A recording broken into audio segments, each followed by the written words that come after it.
In this video, we will be answering the question in the description box.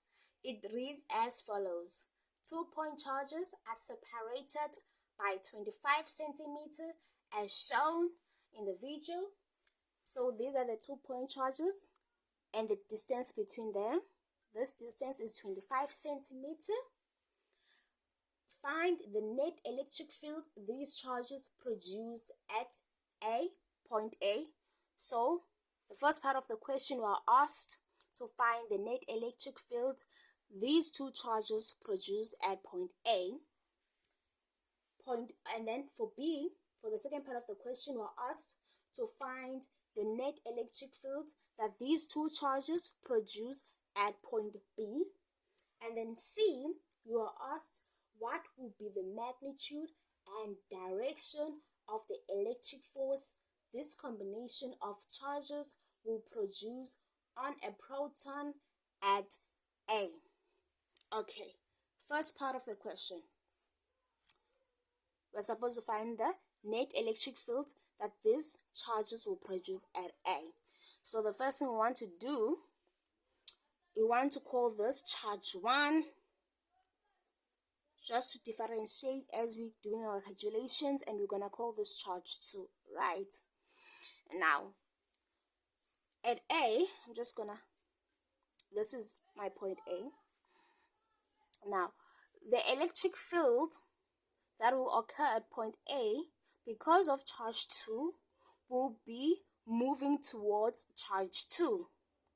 And the reason for that is because when you want to see the direction that an electric field will move because of a charge, you have to think to yourself, if I were to put a positive point charge in that particular point of the electric field, in which direction will that positive charge move in relation to the charge, right? So if I were to put a positive point charge in point A, the positive point charge will want to move towards charge 2, right? Of course, leaving charge 1 aside and just looking at the relationship between point A and charge 2, and then if I were to have a positive point charge here in A, we know that the positive point charge will want to move towards charge 2, right? And because of that, the direction of our electric field in point A as a result of charge 2 will be to the right? So this here is my electric field 2, right? Electric field of charge 2 at point A, this is it with this direction. Similarly, if I'm looking at charge 1 and I'm looking at point A, and I think to myself, if I were to have a positive point charge here at A, in which direction will that positive point charge want to move because of charge 1? I know that charge 1 is a negative point charge, and because of that, a positive point charge at A will want to move towards charge 1, right? In other words, it will want to move to the left. That is the direction of my electric field as a result of charge 1. Okay? So I will have electric field 1 moving towards the left. Okay? And now, if I want to find the net electric field at A, I know that my E net will be equal to E2, which is moving to the right, minus E1, which is moving to the left. We have taken the right as our positive direction and our left as our negative direction. So that will be minus E1. Okay? Now let's calculate E2.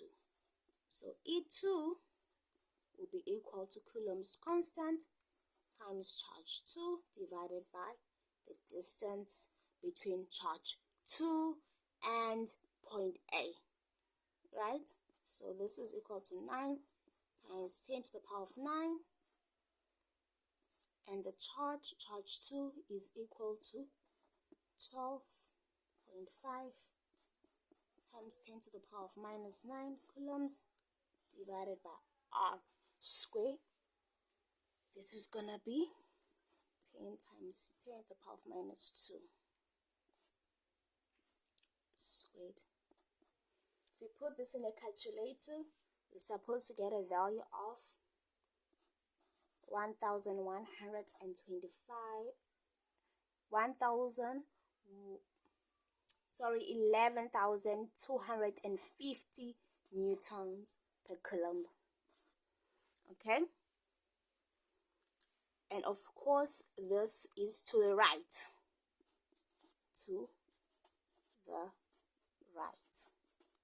or the positive direction. Okay, it's going to the right.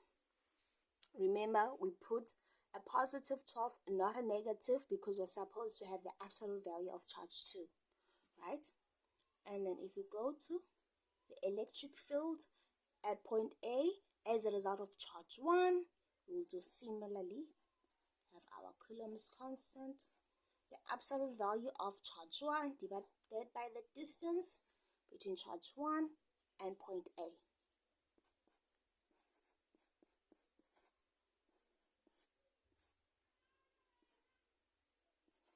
So the value of charge 1 is 6.25 times 10 to the power of minus 9 divided by the distance between charge 1 and A. Now the distance between charge 1 and charge 2 is 25, and the distance between charge 2 and charge A is 10 centimeters. So the distance between charge 1 and charge A should be 25 minus 10, right, which is 15 centimeters. So this 25 centimeters is the distance from between charge 1 and charge 2. 10 centimeters is the distance between charge 2 and point A. So if we want to find the distance between charge 1 and point A, we're gonna take 25, subtract the 10, which gives us 15 centimeters, right? So I'm just gonna write 15 there, convert that into meters, then square, and you should get an answer of 2,500 newtons per coulomb. And of course the direction is to the left,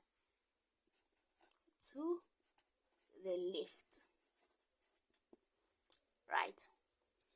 And then our net electric field at point A is equal to, as we said, is equal to charge 1 minus charge 2. So that's gonna be minus charge 2, which should give you about 8,750 newtons per coulomb. Since our value for the electric field is positive, it then means that our electric field is moving to the right.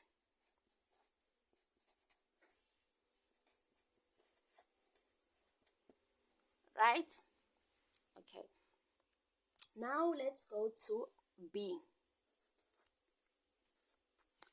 At B, we are asked to find the net electric field that these 2-point charges produce at point B, right? Now, if I were to put a positive point charge at point B, right, in relation to charge 1, just ignoring charge 2 for a second, we know that the positive point charge at B will want to move towards charge 1, right? And because of that, an electric field at point B, because of charge 1, will want to move to the right?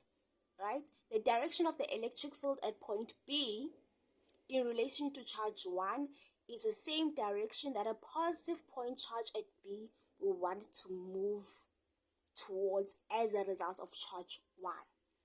So here we will have the electric field as a result of charge 1 acting on point B, and it will move to the right as indicated by our arrow. Now looking at charge 2 and point B, right? If we were to put a positive point charge at point B in relation to charge 2, we know that that positive point charge will want to move towards charge 2, since charge 2 is a negative point charge, and that is our direction of the electric field at B as a result of charge 2. So an electric field at B as a result of charge 2 will also want to move towards the right. It want to move towards charge 2, right? Because it's positive, this is negative, they will be attracted to each other. So an electric field here, E2, will move towards charge 2. So this is a direction of electric field as a result of charge 1, and the electric field as a result of charge 2 acting on point B. So our net electric field at point B is equal to E1 plus E2. Since they are both going towards the right, so they are both positive, so it will just be an addition of both of them. So now we have to calculate our new values of E1 and E2 in relation to the distances, right? Because the distance has changed now. So E1 is going to be equal to K Q1 times the distance between charge 1 and point B, right?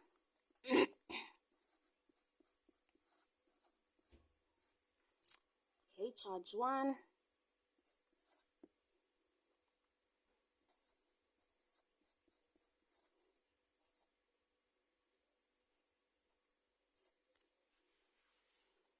and the distance between charge 1 and point B is 10 centimeter. Convert that into meters squared. You should get a value of 5,625 Newton per Coulomb, okay, to the right.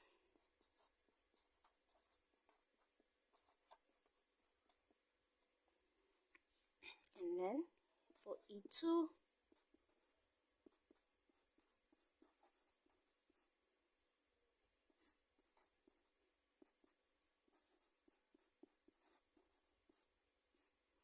charge 2 is equal to 12.5 times 10 to the power of minus 9 coulombs.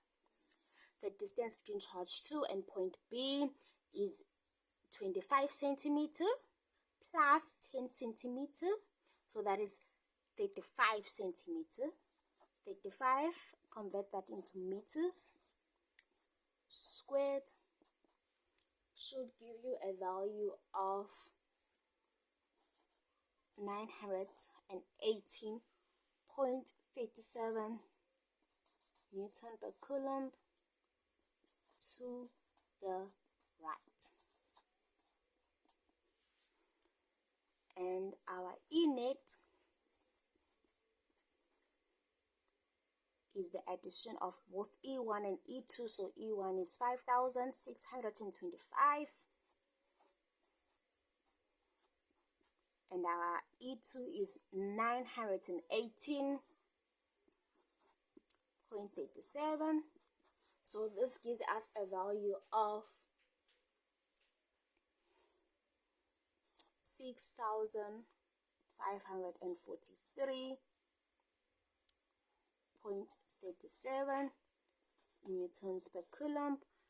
Of course, both of these are going to the right, so this is also to the right. Now for C, we are asked what will be the magnitude and direction of the electric force this combination of charges will produce on a proton at A. Okay, So suppose we have a proton at point A. A proton is a positive point charge, right? So what direction? We can actually do this in two ways. If you want, because remember, oh no, it's fine. We can just continue this way. We can continue this way.